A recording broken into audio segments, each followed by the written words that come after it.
हरे कृष्णा हरी बोल. मग आजचा अध्याय जो आहे 5वा, तर कर्म संन्यासी योग.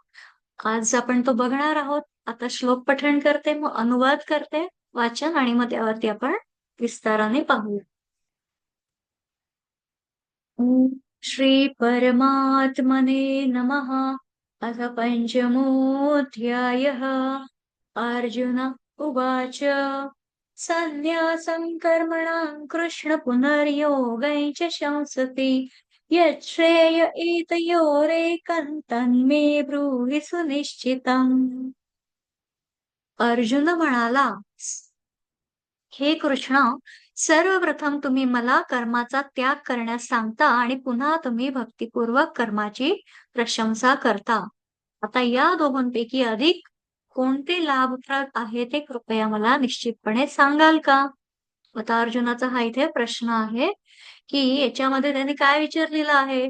कालपर्यंतचा आपण 4था अध्याय जो बघितला त्याच्यामध्ये सांगून दिलेलं होतं की कशा प्रकारे कर्मयोगाच्या परंपरा, मग त्याचे यज्ञाचे प्रकार, कर्माचे प्रकार कोणकोणते आहेत. आणि मग हे सर्व जाणल्यानंतर मग भगवंतांनी सांगून दिलं की अशा प्रकारे तू सर्व कर्तव्य कर्म करत राहा आणि त्यासाठी उभा राहा.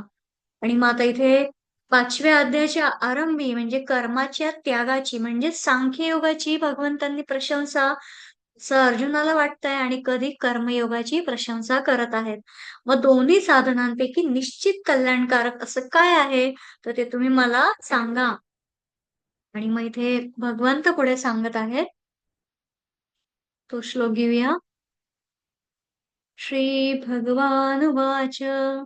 संन्यास कर्मयोगश्च निःश्रेयसकरा उभौ तयोस्तु कर्म संन्यासात् कर्मयोगो विशिष्यते. श्री भगवान म्हणाले, कर्माचा संन्यास आणि भक्तिभावित कर्म दोन्हीही मुक्ती देण्यास चांगले आहेत, परंतु या दोन्हींपैकी भक्तियुक्त कर्म हे कर्म संन्यासापेक्षाही उत्तम आहे. तर इथे भगवंतांनी सांगितलंय की सांख्ययोग आणि कर्मयोग. पण सांख्ययोग दुसऱ्या अध्यायात बघितला, कर्मयोग तिसऱ्या अध्यायात बघितला, आणि कालच्या अध्यायामध्ये परंपरा आणि यज्ञाचे प्रकार बघितले. मग कर्मयोग आणि सांख्ययोग या दोन्हीही साधनं कशी आहेत, श्रेष्ठच आहेत. पण दोन्हींमध्ये सुद्धा सांख्ययोगापेक्षा कर्मयोग श्रेष्ठ आहे. मग आता भगवंत कर्मयोग श्रेष्ठ का हे म्हणत आहेत बरं, त्यासाठी पुढचा श्लोक घेऊया. नेयस्स नित्य संन्यासी यो न द्वेष्टि न कांक्षति निर्द्वन्द्वो हि महाबाहो सुखं बंधात प्रमुच्यते. भगवंत म्हणत आहे कर्मयोग श्रेष्ठ आहे. त्याचं कारण या श्लोकामध्ये भगवंत सांगतायत की हे महाबाहो, जो हरे कृष्ण अनुवाद पठण करते. आज आपल्या माताजींची तब्येत थोडीशी स्वस्थ नाहीये, म्हणून मग त्यांची सेवा. तर मी घेते आहेत इथे अनुवाद जो आहे. इथे सांगितलं आहे, हे महाबाहो अर्जुना, जो द्वेष करीत नाही तसेच आपल्या कर्मफलांची आकांक्षा करीत नाही, तो नेहमी संन्यासीच असल्याचे जाणावे. सर्व प्रकारच्या द्वंद्वांमधून मुक्त असा मनुष्य सहजपणे भौतिक बंधन पार करतो आणि पूर्णपणे मुक्त होतो. हरे कृष्णा. आता इथे भगवंतांनी सांगून दिलंय की जो कोणाचीही आकांक्षा, कोणाचाही द्वेष करीत नाही, तो कर्मयोगी कसा आहे, नित्य संन्यासीत जाण्यासाठी योग्य आहे. का, तर द्वंद्व रहित झाल्यामुळे तो सुखपूर्वक जे काही संसार बंधनापासून तो मुक्त होत असतो.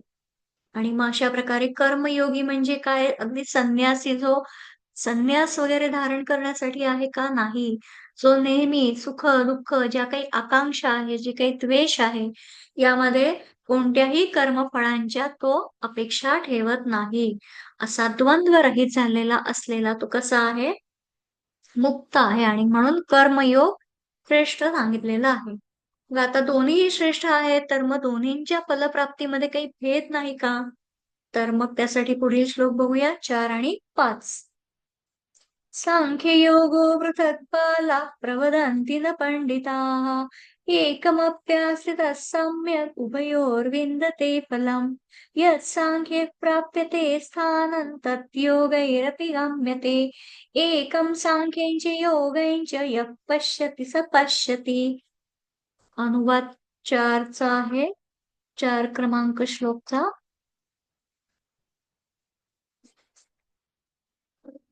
अज्ञानी अज्ञानी लोकच कर्मयोग आणि भक्तियोग हे सांख्य योगाहून भिन्न आहेत असे म्हणतात. जे लोक वस्तुतः ज्ञाते आहेत ते म्हणतात की या मार्गांपैकी कोणत्याही एका मार्गाचे जो चांगल्या रीतीने अनुसरण करतो त्याला दोन्ही मार्गांचे फल प्राप्त होते. आणि 5 मध्ये अनुवाद काय आहे की संन्यास मार्गाने प्राप्त होणारे स्थान भक्तिभावित कर्मांनीही प्राप्त होऊ शकते आणि म्हणून जो मनुष्य कर्मयोग आणि संन्यास हे दोन्ही मार्ग एकच आहेत असे पाहतो तोच यथार्थ पाहणारा होय.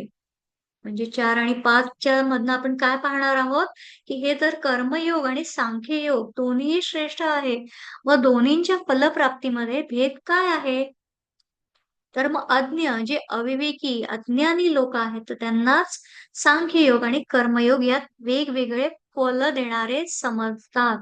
म्हणजे जे पंडित आहेत जे बुद्धिमान आहेत ते असं समजत नाही का तर या दोघांपैकी कोण्या एकामध्ये सुद्धा स्थित झाल्यानंतर साधक दोन्हींच्याही फलाची प्राप्ती करून घेत असतो.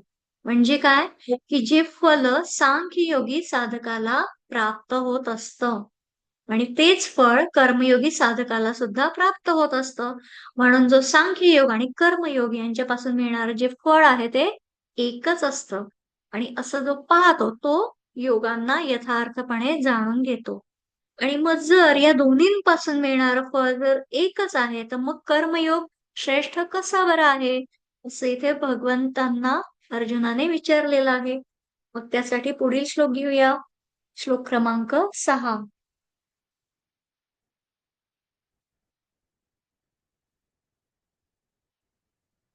संन्यासस्तु महाबाहो दुःखमाप्तुमयो गतः योगयुक्तो मुनिर्ब्रह्म न चिरेणाधिगच्छति.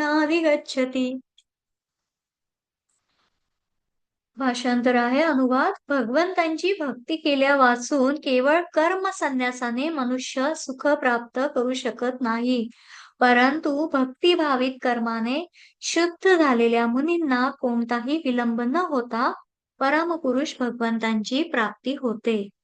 अशा प्रकारे इथे ब्रह्माची प्राप्ती कोण करतो आणि यासाठी कर्मयोग श्रेष्ठ कसा तर कर्मयोगाशिवाय म्हणजे सिद्धी असिद्धीमध्ये सम झाल्याशिवाय सांख्ययोग प्राप्त होणं म्हणजे काय समरूप स्वरूपामध्ये स्थित होणं म्हणजे समबुद्धी तर ती कठीण आहे. का बरं तर कर्मयोगामध्ये जी सिद्धी आणि असिद्धी सांगितलेली आहे त्याच्यामध्ये समता समान बुद्धी पण जे मननशील कर्मयोगी आहेत ते सिद्धी असिद्धीमध्ये सम होऊन लवकरच समरूप ब्रह्माला प्राप्त करून घेत असतात. आणि त्यांच्यामध्ये हे जे मुनी चिंतक वगैरे ज्यांचं वर्णन आहे तर ते कसे आहेत प्रभावित असतात भक्ती योगाच्या याच्यामध्ये संलग्न असणारे. आणि मग कर्मयोगाद्वारे ब्रह्माला प्रमाणे प्राप्त करू शकतो मग त्यासाठी श्लोक क्रमांक 7 बघूया.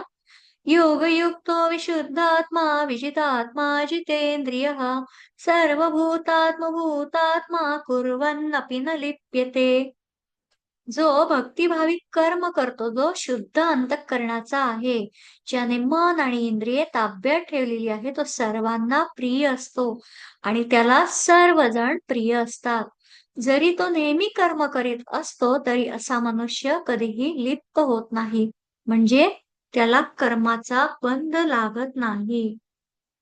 म्हणजे तिथे सांगितलं आहे की कर्मयोगाद्वारे ब्रह्माला कशा प्रकारे जाणता येतं मग तो इंद्रियांना जिंकणारा जितेंद्रिय ज्याचे अंतःकरण शुद्ध आहे ज्याने आपल्या देहाला ताब्यात ठेवलेला आहे आणि सर्व प्राणीमात्रांमध्ये स्वतःला स्थित म्हणजे स्वतःच पाहणारा जो कर्मयोगी आहे कर्म करीत असताना सुद्धा तो कर्मापासून बद्ध होत नाही. म्हणजेच काय होतं? तो परमात्म स्वरूपाला प्राप्त होतो आणि असा योगी, असा भक्तिपूर्ण जो कर्म करतो तो श्रेष्ठ आहे. मग सांख्ययोगी जो आहे तो कर्मापासून निर्लिप्त कसा राहतो? त्यासाठी श्लोक क्रमांक 8 आणि 9 बघूया.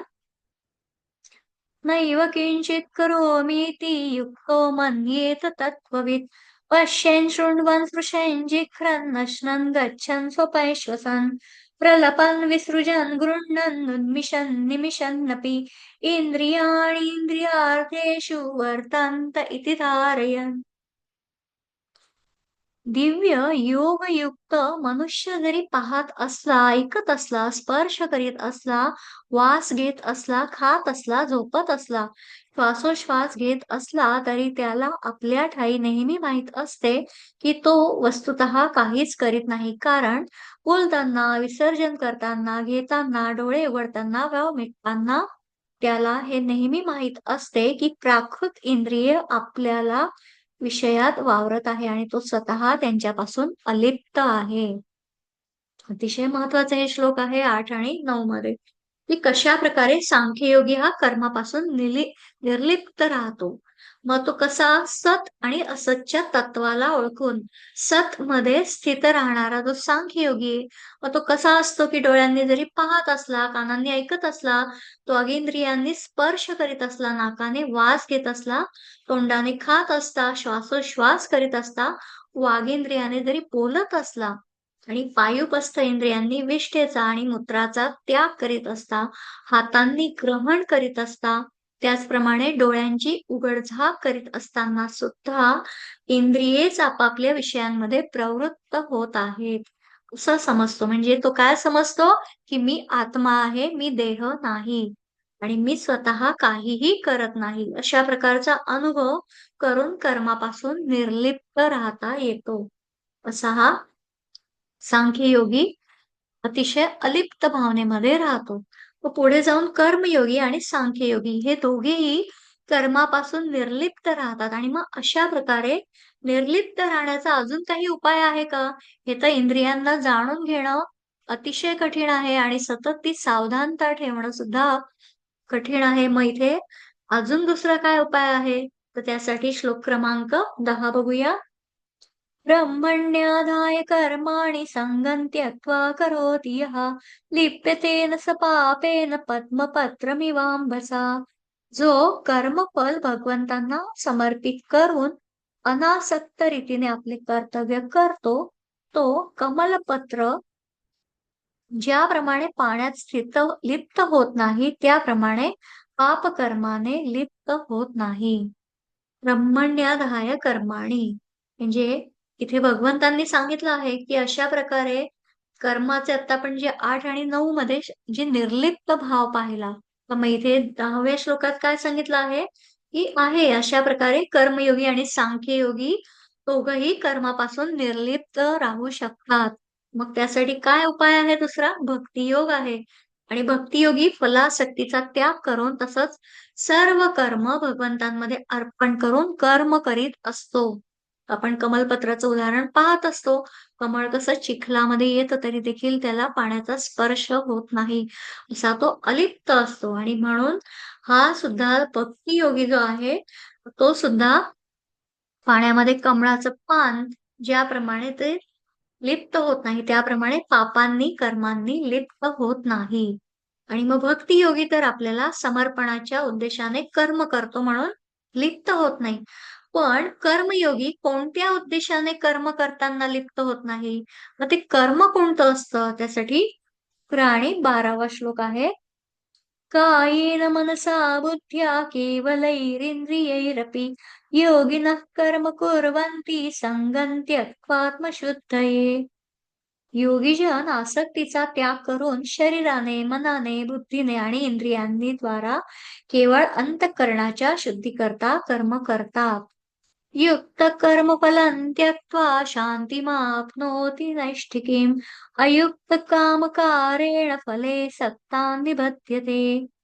निश्चयाने भक्ती करणाऱ्या मनुष्याला अढळ शांतता प्राप्त होते, कारण तो कर्माची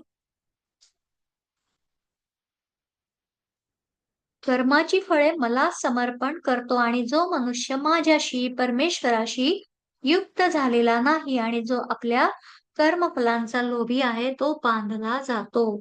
11व्या आणि 12व्या श्लोकामध्ये काय सांगून दिलं आहे की कर्मयोगी आणि सांख्ययोगीचं आता आपण जे पाहिलं की कशा प्रकारे निर्लिप्त राहतात आणि मग आपण कमळाच्या पानाचं देखील उदाहरण पाहिलं आहे आणि मग इथे कर्मयोगी कोणत्या उद्देशाने कर्म करताना लिप्त होत नाही.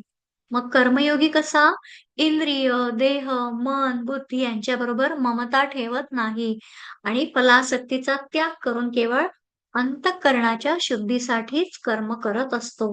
म्हणजे काय तर कर्मयोगी ज्या पण कर्माच्या फळांच्या इच्छांचा त्याग करून जे नैष्ठिक भगवत स्वरूप आहे, त्या शांतीला प्राप्त करत असतो.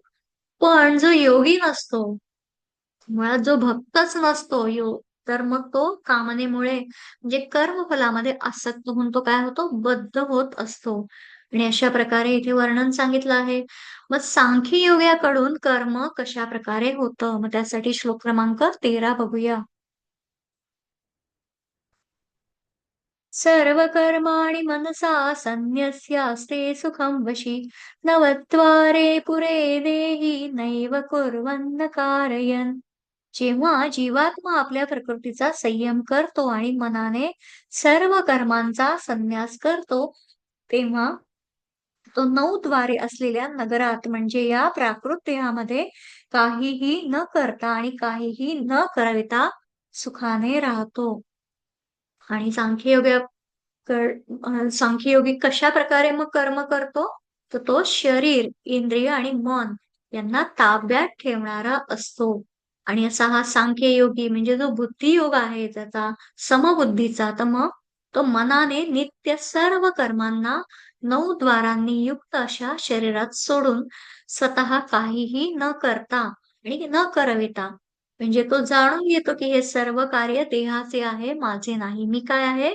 मी शुद्ध स्वरूप भगवंतांचा अंश आहे. आणि मग अशा स्वरूपामध्ये तो स्थित राहत असतो. कोण? सांख्ययोगी. आणि मग सांख्ययोगी तर कर्म करत नाही, करवीत नाही असं तर आता पण म्हटलं. पण मग परमात्मा तर कर्म करून घेत असेल. मग त्यासाठी श्लोक क्रमांक 14 आहे की त्याच्यामध्ये भगवंत काय करून घेतात मग? न कर्तृत्वं न कर्माणि लोकस्य सृजति प्रभुः न कर्मफलसंयोगं स्वभावस्तु प्रवर्तते. देहरूपी नगराचा स्वामी जीवात्मा कर्मे करीत नाहीत, तसेच तो लोकांना कर्म करण्यास प्रवृत्तही करत नाही. तसेच तो कर्मफलेही निर्माण करीत नाही. हे सर्व प्राकृतिक गुणांचेच कार्य आहे. आता ज्याप्रमाणे ते सांगितलं आहे, की सांख्ययोगी तर मग सर्व देहाच्या आधारे सर्व करतो. इंद्रिय, मन आणि देह यांना ताब्यात ठेवून सर्व करतो क्रिया आणि मग सांख्ययोगीचं झाल्यानंतर मग भगवंत मग त्याप्रमाणे करतो का? मग सर्व कर्म भगवंत करून घेतो का? तर भगवंत कोणाच्याही कर्तृत्वाची म्हणजे कर्तेपणाची निर्मिती करत नाही. कोणाकडूनही कर्म करून घेत नाही आणि कर्मफलाबरोबर कोणाचा संबंध सुद्धा जोडत नाही. पण मनुष्य बघा आपल्या स्वभावानुसारच म्हणजे सवयीनुसार कर्म करीत असतो आणि स्वतःला त्या कर्माचा कर्ता मानत असतो. म्हणजे मी, माझं, मला, माझ्याकडून, माझ्याद्वारा, माझ्याशिवाय होऊच शकत नाही. या सर्व गोष्टींना तो काय म्हणतो? कर्माचा कर्ता. आणि मुळात भगवंत कसे आहेत, की ते कोणतंही कर्तेपणाची निर्मिती करत नाही, कोणतंही कर्म करून घेत नाही. हा कर्मविपाक सिद्धांत आहे, की भगवंत कोणत्याही कर्मामध्ये चांगला आणि वाईट परिणाम देत नसतात. त्यामुळे त्याचा कर्मफलाबरोबर आपला संबंध जोडला जातो. जो मनुष्य आहे, जो म्हणतो मी कर्ता आहे, माझ्याच द्वारा सर्व होत आहे, मग त्याचा त्या कर्मफलाबरोबर संबंध जोडला जातो आणि तसा तो बद्ध होतो. आणि मग ज्याप्रमाणे आता भगवंत कोणामध्येही कर्तापण म्हणजे इत्यादींची निर्मिती करत नाही, पण मग प्राण्यांच्या कर्मफलाचं तरी ग्रहण करतात का? मग त्यासाठी श्लोक क्रमांक 15 बघूया. नादत्ति कस्यचित् पापं न चैव सुकृतं विभुः अज्ञानेनावृते ज्ञानं तेन मुह्यन्ति जन्तवः. भगवंत कोणाचेही पाप किंवा पुण्य ग्रहणही करीत नाही.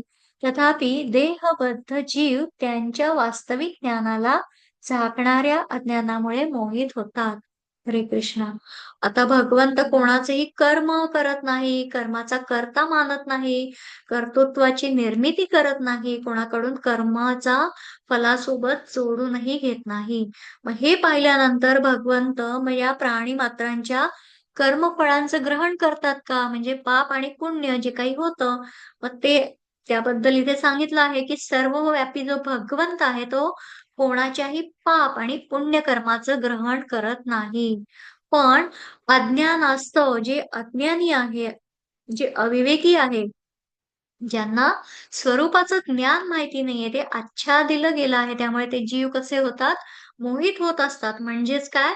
तर स्वतःला कर्माचा कर्ता आणि भोगता मानत असतात आणि त्यामुळे ते लोक कसे होतात?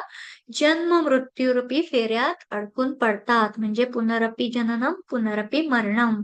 मग असे सर्व जीव अशा प्रकारे स्वतःला कर्ता, भोगता समजून मोहित होत असतात. मग त्यांचं काय होतं पुढे? त्यासाठी श्लोक क्रमांक 16 आहे.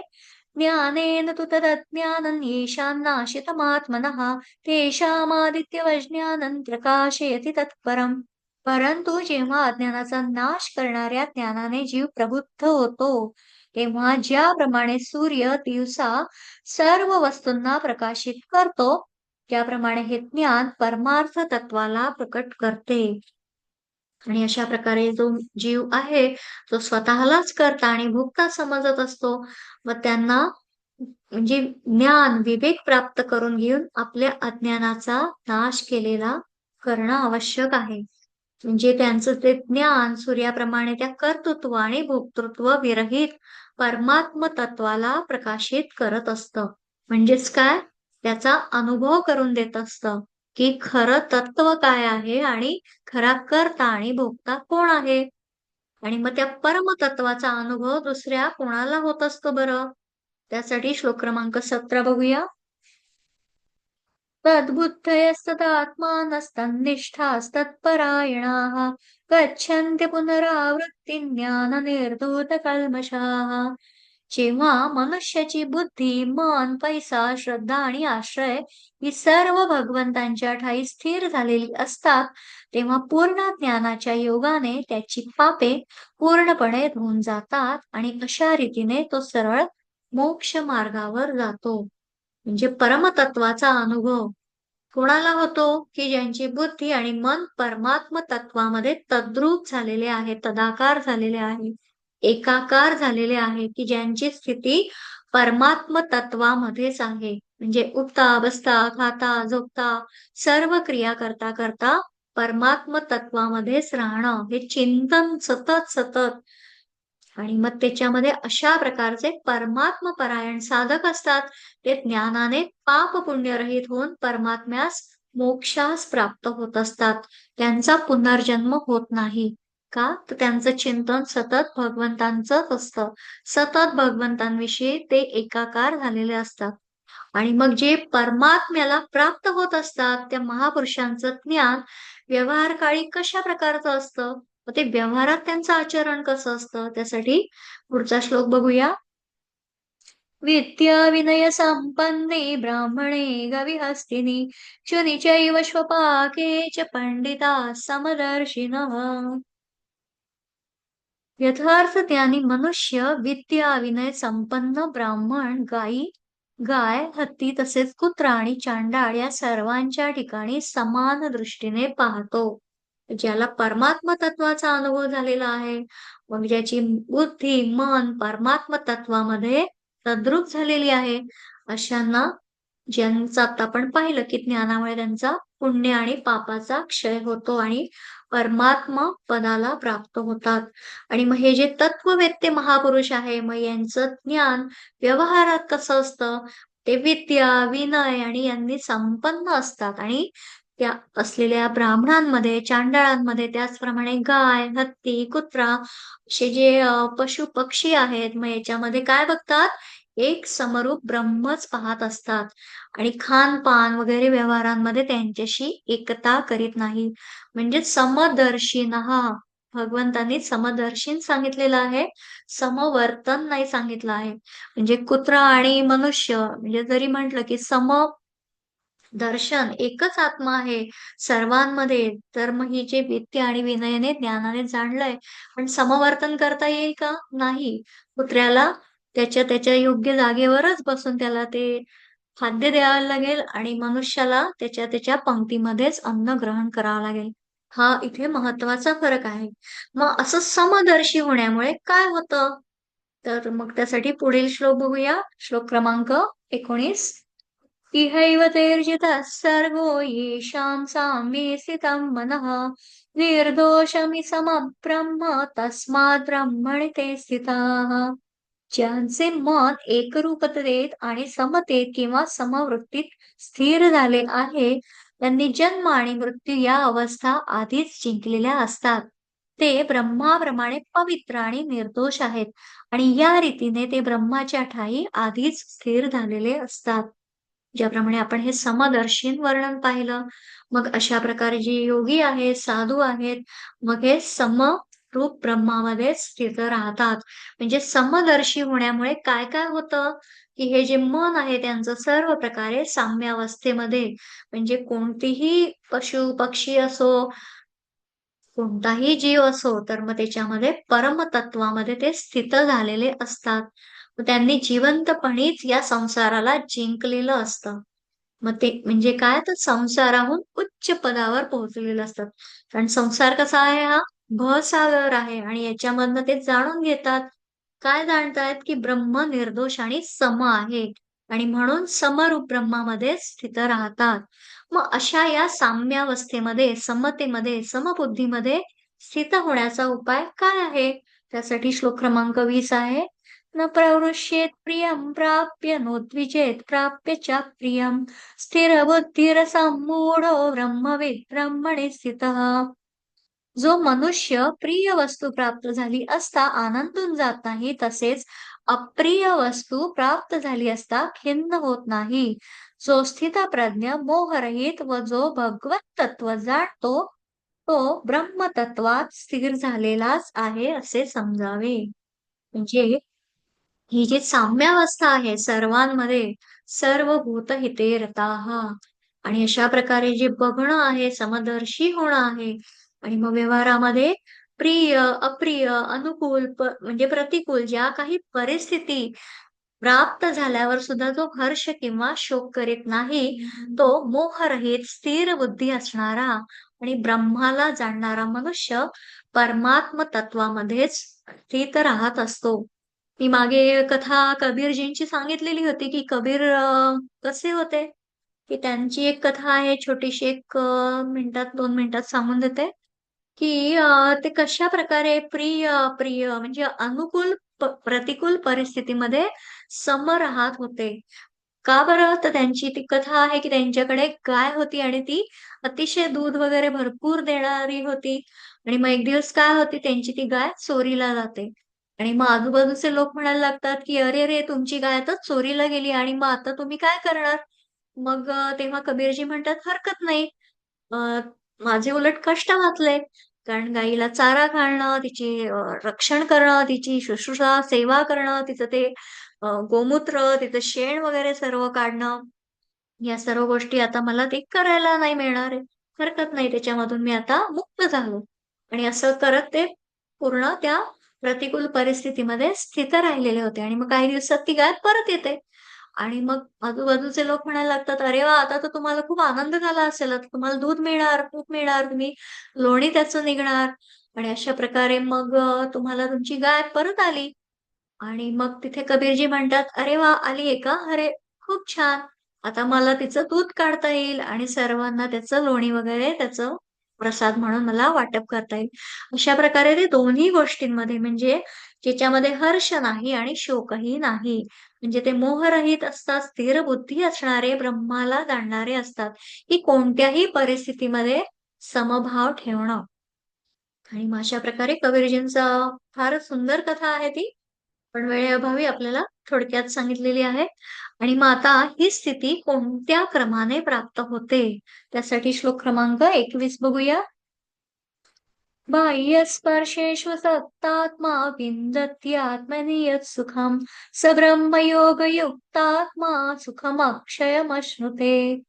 असा मुक्त पुरुष नैतिक इंद्रिय सुखात अथवा बाह्य विषयात आसक्त होत नाही, तर तो आत्मसुखाचा अनुभव घेत नित्य समाधीत असतो. या रीतीने आत्मसाक्षात्कारी मनुष्य अमर्याद सुखाचा अनुभव घेतो, कारण तो ब्रह्माच्या ठायी एकाग्र झालेला असतो. असा ब्रह्माच्या ठायी एकाग्र झालेला आणि मग त्याचं वर्णन इथे सांगितलं आहे, की कशा कोणत्या क्रमाने इथे ही स्थिती प्राप्त होते. मग जो बाह्य विषयांमध्ये आसक्ती धरत नाही. आता कबीरजींचं आपण उदाहरण पाहिलं, की बाह्य विषयांमध्ये ते अजिबात आसक्त नव्हते आणि मुळात जो असा स्थित असतो तो प्रथम स्वतःमध्ये स्थित असलेल्या सात्विक सुखाला प्राप्त करून घेत असतो. म्हणजे हे सात्विक सुख काय आहे? सत म्हणजे सतचा स्वरूपाला जाणणं आणि हे सात्विक सुख आहे. आणि मग तो परमात्म्यामध्ये एक होऊन क्षय न पावणाऱ्या सुखाचा अनुभव घेत असतो. म्हणजे कोणतीही प्रसंग येवो, काहीही घटना हो, कितीही शोक हो, आनंद हो, त्याच्यामध्ये तो समानच सुखाचा अनुभव करत असतो. आणि मग आता बाह्य विषयांच्या आसक्तीपासून कसं वाचायला हवं? तर जे योगी आहेत तर त्यांना ही कला भगवंतांच्या कृपेने ते तदाकार झालेले असतात. त्यांना तर ती कला येत असते, ते ज्ञान माहीत असतं. पण आपल्यासाठी काय आहे म्हणून श्लोक 22 बघूया. ये हि संस्पर्शजा भोगा दुःखयोनय एव ते आद्यन्तवन्तः कौन्तेय न तेषु रमते बुधः. दुःखाचे कारण इंद्रियांचा विषयांशी संयोग हे असल्यामुळे त्या प्रकारच्या संयोगापासून होणाऱ्या भोगात बुद्धिमान मनुष्य भाग घेत नाही. हे कुंती पुत्रा, अशा सुखभोगांना आरंभ आणि शेवट आहे म्हणून शहाणा मनुष्य त्यात भाग घेत नाही. अशा प्रकारे इथे सांगून दिलं आहे श्लोक क्रमांक 22, की या बाह्य विषयांना आसक्तीपासून कशा प्रकारे वाचवावं. आजकालच्या भौतिक जगतासाठी हा अतिशय आपल्याला फार महत्वाचा श्लोक आहे आणि भगवंत आपल्याला उपदेश देत आहेत. आणि कुठेतरी श्रील प्रभुपादांच्या आपण भगवद्गीता जशी आहे तशी या उपदेशामृतामधून हे ज्ञान ग्रहण करत आहोत. इथे काय सांगितलं आहे, की भगवंत म्हणत आहे कुंती नंदना, कुंती पुत्रा, इंद्रिय आणि विषय यांच्या संबंधांपासून उत्पन्न होणारे जेवढेही भोग आहेत, जे काही सुख आहेत, तर ते सर्व कसे आहे? दुःखाचेच कारण आहे. दुःखालयम शाश्वतम. आणि म्हणून मग उत्पत्ती आणि हे नाश पावणारे आहे. हे कायम असतात का आपल्या सोबत? आपल्याला काही काळ ते सुख आपल्याला तो भास होतो. ते उत्पत्ती आणि त्याचा नाश निश्चितच आहे. आणि म्हणून जे विवेकी असतात, ज्ञानी असतात, जे योगी असतात, जे स्थिर बुद्धी असतात, ते कसे असतात? त्यामध्ये रममाण होत नाही. आणि म्हणून इथे हे जाणून घेणं अतिशय आवश्यक आहे, की बाह्य विषयांमध्ये आसक्ती न ठेवणं. आणि हा प्रयास सतत सतत आपल्या अध्ययनाद्वारा, चिंतनाद्वारा, गुरूंच्या उपदेशामधून आणि गीतेच्या पठण पाठनामधनं आपल्याला तो नक्की होतोच होतो. आणि मग आता या भोगांमध्ये रममाण न होणाऱ्या मनुष्यांची काय विशेषता आहे? त्यासाठी श्लोक क्रमांक 23 पाहूया. शक्नोति हैव यः सोढुं प्राक्शरीरविमोक्षणात् कामक्रोधोद्भवं वेगः स युक्तः स सुखी नरः. वर्तमान शरीराचा त्याग करण्यापूर्वी जर मनुष्य प्राकृत इंद्रियांचं उद्दीपन सहन करू शकला आणि काम आणि क्रोध यांचा वेग आवरू शकला तर तो योगी होय आणि या जगात तो सुखी असतो. म्हणजे इथे जी सांगून दिलेली आहे संकल्पना, की अशा प्रकारे बाह्य विषयांमध्ये, भोगांमध्ये रममाण न होणारा मनुष्य कसा असतो. मग त्याचा काय विशेष आहे त्याच्यामध्ये? तर मग जो मनुष्य शरीराचा नाश होण्या अगोदरच म्हणजे अंतकाळी काम आणि क्रोध यापासून जे उत्पन्न होणारे वेग आहेत, तर त्यांना सहन करण्यास समर्थ होत असतो. म्हणजे अंतकाळी असंख्य यातना, वेदना होत असतात.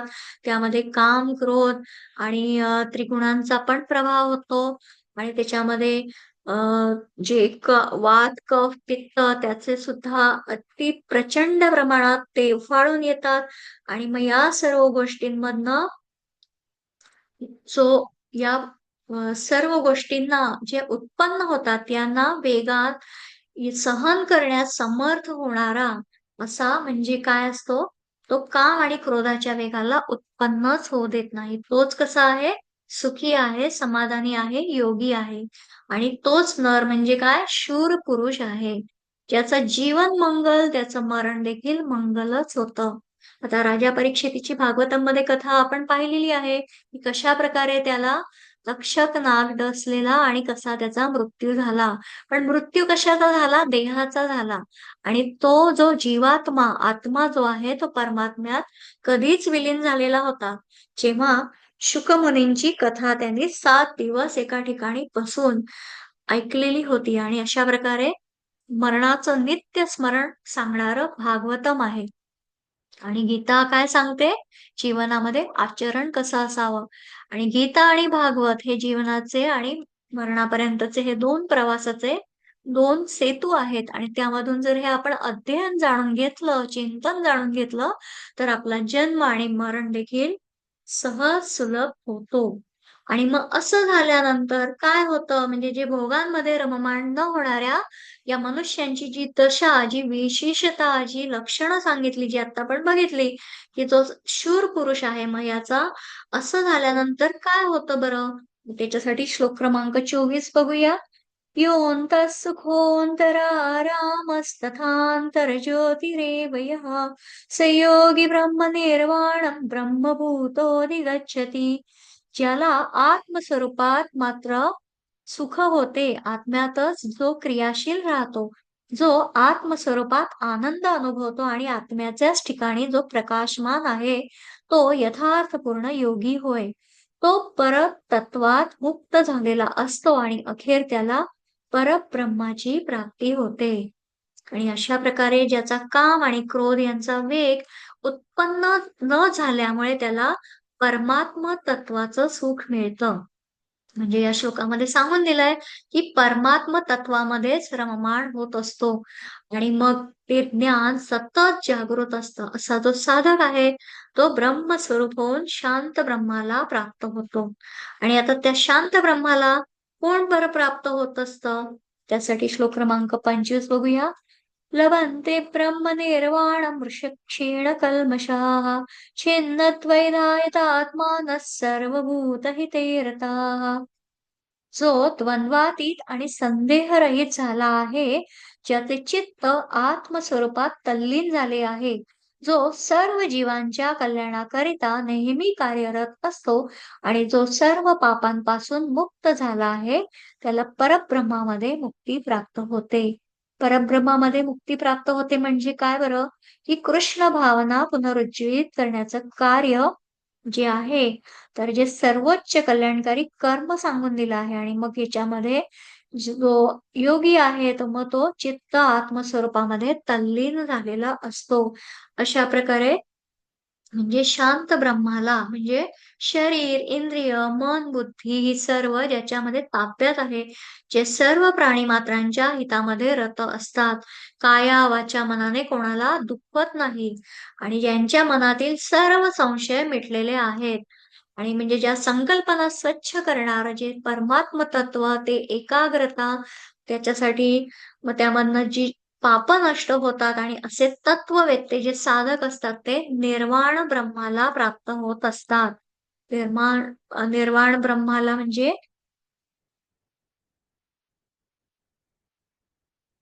भगवंतांचं गोलोकधाम आणि मग या निर्वाण ब्रह्माला प्राप्त होणाऱ्यांची लक्षणं काय सांगितली आहे? काम, क्रोध वियुक्तानां यतीनां यतीनां यतचेतसाम् अभितो ब्रह्मनिर्वाणं वर्तते विदितात्मनाम्. जे क्रोधापासून आणि सर्व भौतिक कामनातून मुक्त झाले आहेत, जे आत्मसाक्षात्कारी आहेत, आत्मसंयमी आहेत आणि पूर्णत्वाकरिता सतत प्रयत्न करणारे आहेत, त्यांना सर्व बाजूंनी अगदी सन्निधच निश्चितपणे मोक्ष प्राप्त असतो. हरे कृष्ण. आता निर्वाण ब्रह्माला प्राप्त होणाऱ्यांची लक्षणं. मग ते कसे आहेत? जे काम क्रोधापासून सर्वथा रहित झालेले आहेत. काम आणि क्रोधाला तर भगवंतांनी सोडून द्यायला सांगितलं आहे आणि त्याच्यामधनं जे निर्वाण ब्रह्म प्राप्त होतं, मग त्यांचं मन ताब्यात असतं, जे स्वरूप साक्षात्कार झालेले असतात, अशा सांख्य योगांना जिवंतपणे आणि मरणानंतर निर्वाण ब्रह्मच प्राप्त होत असतं. अशा प्रकारे अतिशय महत्वाचा हा श्लोक आहे आणि भागवतमध्ये देखील याचा बद्ध जीवांच्या ठिकाणी सर्व कर्मफलांचा उपभोग घेण्याची इच्छा एवढी दृढमूल झालेली असते, की मग त्याच्यामध्ये देखील हे वर्णन आहे. आणि मग भगवंताचा जो भक्त आहे तो कसा सतत कृष्ण भावना भावित आणि परिपूर्ण आत्मसाक्षात्कारी असतो आणि मग त्यामुळे त्याला ब्रह्मानंद रूप मुक्ती फार जलद प्राप्त होते. असा हा आत्मतत्वाचा पूर्ण ज्ञाता असल्यामुळे तो कसा असतो? सदैव समाधी अवस्थेत असतो. आपण संतांना बघा, सद्गुरूंना बघा, त्यांचे विग्रह बघा, काहींचे इमेजेस फोटोमध्ये बघू शकतात, ग्रंथांच्या वरती बघू शकतात, की कसे ते आत्ममग्न असतात. श्रील प्रभुपादांना देखील आपण बघितलेलं आहे, की कशाप्रकारे ते स्वतः आत्मरत असतात.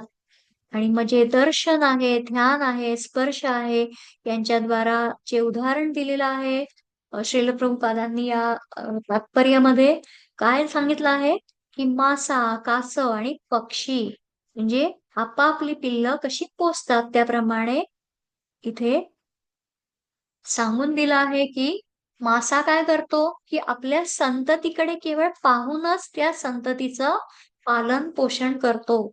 कासव नुसत्या ध्यानाने संततीचं पालन-पोषण करतो. म्हणजे कासविणीची अंडी तर जमिनीवरती असतात आणि कासवीण कुठे असते? पाण्यात असते. आणि ते तरी देखील ती त्या अंड्यांचं ध्यान करते.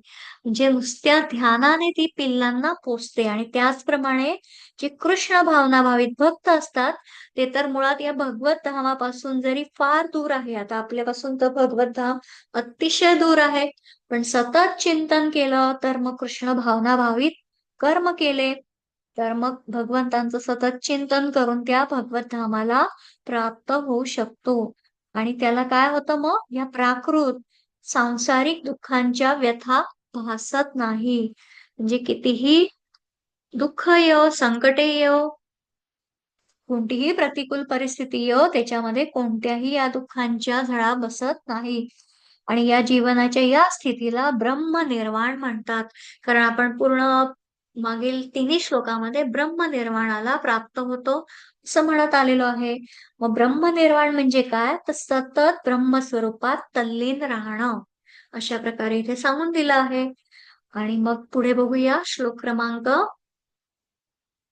27 आणि 28.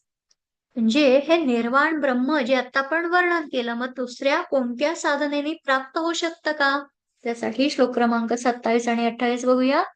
स्पर्शान् कृत्वा बहिर्बाह्याश्चक्षुश्चैवान्तरे भ्रुवोः प्राणापानौ समो कृत्वा नासाभ्यन्तरचारिणौ यतेन्द्रियमनोबुद्धिर्मुनिर्मोक्षपरायणः विगतेच्छाभयक्रोधो यः सदा मुक्त एव सः. सर्व बाह्य इंद्रिय विषयांचा त्याग करून दृष्टी दोन भुवयांच्या मध्ये केंद्रित करून नाकपुड्यांमधून चालणारा श्वासोश्वास रोखून अशा रीतीने मन, इंद्रिये, बुद्धी आवरून योगी इच्छा, भय, क्रोध यापासून मुक्त होतो. जो मनुष्य या अवस्थेत नित्य असतो तो खचित मुक्त होतो. अशा प्रकारे हे ब्रह्म स्वरूपात म्हणजे परमात्म स्वरूपामध्ये मुक्ती संबंधी असलेल्या या सिद्धांताचं प्रतिपादन केल्यानंतर अष्टांग योगाच्या अभ्यासाने मनुष्य या अवस्थेला प्राप्त होऊ शकतो. आणि अशा प्रकारे जे अष्टांग योग आपण पाहणार आहोत, यम, नियम, आसन, प्राणायाम, प्रत्याहार, धारणा, ध्यान आणि समाधी. म्हणजे 6व्या अध्यायामध्ये आपण हे उद्याला बघणार आहोत. मग या 5व्या अध्यायाच्या शेवटीच या विषयांची फक्त सुरुवात इथे करून दिलेली आहे. तो 6वा अध्याय उद्या आपण बघणार आहोत. त्याच्यामध्ये कशा प्रकारे हे सर्व मनुष्याने प्रत्याहार पद्धतीने शब्द, स्पर्श, रूप, रस आणि गंध या इंद्रिय विषयांचा त्याग केला पाहिजे. मग त्यासाठी काय सांगितलं आहे की दोन भुवयांच्या मध्ये दृष्टी लावणं, अर्धोन्मिलित नेत्रांनी नासाग्रावर ध्यान केंद्रित करणं आणि मग या प्रकारे ज्या क्रिया आहेत, मग त्याच्यामधनं हे जे ध्यान योग आहे त्यामधनं निर्वाण ब्रह्म प्राप्त केलं जाऊ शकते. पण बाह्य विषयांना बाहेरच सोडून म्हणजे बाह्य चिंतन करायचंच नाही. सर्व विषयांचा त्याग करून डोळ्यांच्या दृष्टीला दोन्ही भुवयांच्या मध्ये स्थित करून आता सांगितल्याप्रमाणे नासिका यात संचार करणारे जे प्राण आहे, अपान आहे आणि मग त्याच्यामध्ये या वायूला रेचक आणि पूरक यांना समतुल्य करून यांची इंद्रिय, मन, बुद्धी स्वतःच्या ताब्यात आहे असा तो कसा होतो मग? इच्छा, भय आणि क्रोधरहित मोक्षपरायण साधक नित्य मुक्तच आहे. आणि मग आणखी दुसरं एखादं सुगम साधन आहे का? कारण एवढं सर्व तर आजकालच्या युगामध्ये, कलियुगामध्ये हे सर्व करणं योग्य कितपत जमतंय? आणि त्यानुसार तो योग साधला जातो का? ते आपण उद्याला बघणारच आहोत. आणि मग आता इथे श्लोक क्रमांक 29 त्याचा सांगून दिलेला आहे, की कशा प्रकारे मग सुगमतापूर्वक जो मार्ग आहे, भोक्तारं यज्ञतपसां सर्वलोकमहेश्वरं सुहृदः सर्वभूतानां ज्ञात्वा मां शान्तिमृच्छति. मी सर्व यज्ञ आणि तप यांचा अत्यंतिक भोक्ता, सर्व लोक आणि त्यातील देवदेवतांचा अधिपती आणि हितकर्ता व सर्व जीवांच्या कल्याणाची इच्छा करणारा आहे. अशा मला जे योगी आणि किंवा ऋषी जन जाणतात ते संसार दुःखातून मुक्त झाल्यामुळे शांती प्राप्त करतात. हरे कृष्ण. आता इथे आणखीन एखादा दुसरं सुगम साधन म्हणजे काय सांगितलं आहे की भक्ती योग. मग त्याच्यामधनं काय आहे की जो मला संपूर्ण लोकांचा महान ईश्वर, सर्व प्राणीमात्रांचा परमसुहृद म्हणजे कसं स्वार्थरहित, दयाळू आणि प्रेमी, तसंच सर्व यज्ञ आणि तपांचा भोगता जो जाणतो, दृढपूर्वक मानत असतो, म्हणजेच स्वतःला कधी भोगता मानत नाही, त्याला परमशांतीची प्राप्ती होते. आता बघा, मनुष्य जरी या प्रकृतीच्या, प्रपंचाच्या, या भवसागराच्या क्षेत्रात वावरत असला तरी देखील म्हणजे कृष्ण भावनामृत मनुष्याला या आध्यात्मिक जीवनाची प्राप्ती करून देता येते. का? तर प्राकृती या जगामध्ये कृष्ण भावना भावित अशा कर्माच्या आचरणाने मनुष्याच्या ठिकाणी दिव्य जीवनाची जागृती होते.